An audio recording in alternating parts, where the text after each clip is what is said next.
Hello everybody and welcome back to the last video in the wireless penetration testing section. Now what I want to show you in this video is what security measures you can take in order to prevent some of the attacks. Now first thing that you might actually ask yourself is, why is the deauthentication attack even possible? Well, there is not really a measure that you can take in order to prevent it, but there is a certain version which is 802.11w, which you can switch to in order to protect yourself from the deauthentication attack. It basically works as it uses the protected management frames which can detect and prevent the deauthentication attack. There is no other known security measure that you can take in order to prevent it from the deauthentication attack. Now I believe that the WPA2 security measures will have some kind of a protection against the deauthentication attack, but we will have to wait for it to come out in public before we actually see that. So the next thing I want to show you is basically, let me just go to my router, so 192.168.1.1, and I will log into my router right here, and I will show you some security measures you shouldn't do. Now some people, let me just log in. Some people, for example, think that if they put their network in hidden if they hide their network name, that they will be safe. So basically the attack that I showed you in the previous video, which was discovering the hidden network name and connecting to the hidden network with just a name, some people think that it is a security measure, and in reality it is even easier to hack that kind of a network than a simple network with a WPA2 password. So as we can see right here, let me just find it, wireless LAN, and you can see right here under the, since I didn't still change the settings from the previous attack, I have here broadcast SSID no, which for me stands for the network being hidden. Now for you it might be something different, and it might be in some other section, since this router is not the same as your router. This is an old router, so it doesn't have a bunch of the options. It is very easy to find the broadcast SSID option. What you want to do is for sure click here on yes, and basically let me just find right here, where did I change it? The authentication type right here, you do not want to have on open system ever. You do not want to have on web 64 bits or basically any web. You most likely for now on want to have on WPA2 minus PSK for private share key. So you want to have a password for it, and you want to have a strong password for it. So mix the symbols, numbers and letters and make it as long as you can, and also remember it. So this is the strongest at the moment security measure, the WPA2, and a strong password. Which if you have a strong password, it will take a hacker days or perhaps weeks in order to crack your password.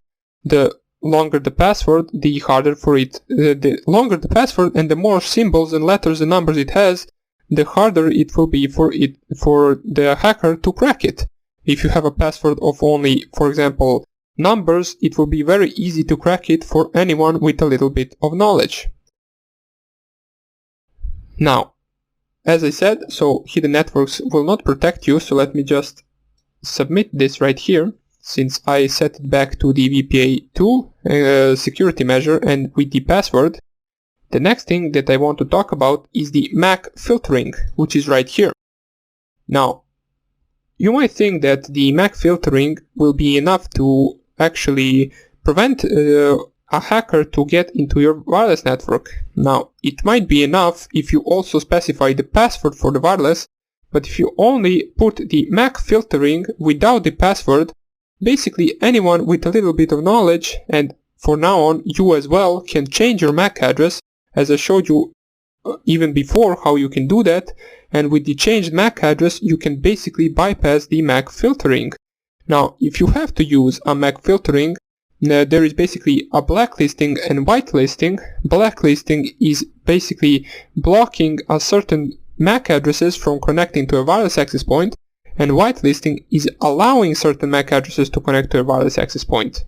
Now, it would be better to use a whitelist, but both of them can be cracked very easily, as we can just run the arrow dump program and see the clients connected to the network and see their MAC addresses. Then we can de-authenticate those clients, or basically just one client, and we can change our MAC address with the MAC changer, as I showed in the previous tutorial. So basically MAC changer is a simple program. Let me just show you right here. So just type here MAC changer and it will give you a bunch of the options. You can type --help and it will basically give you the option to spoof a MAC address with this -m option. You can type any MAC address you want, and basically you would type the MAC address of the client that is connected to the wireless access point that uses the whitelist, and basically then you de-authenticate the client and you connect with his MAC address. It is simple to bypass.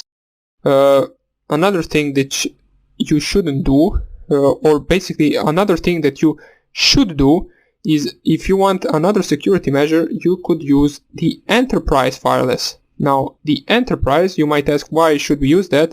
Well, basically every user has different password in enterprise. Even if someone got the password or hacked the password of some user, he would only be able to target one user.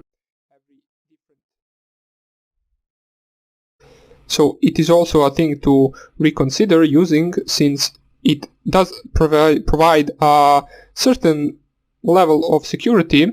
Basically, as I said, if you were to get a password from one user, you wouldn't be able to do much. You wouldn't be able to run the man-in-the-middle attacks, for example, so it is a good security measure.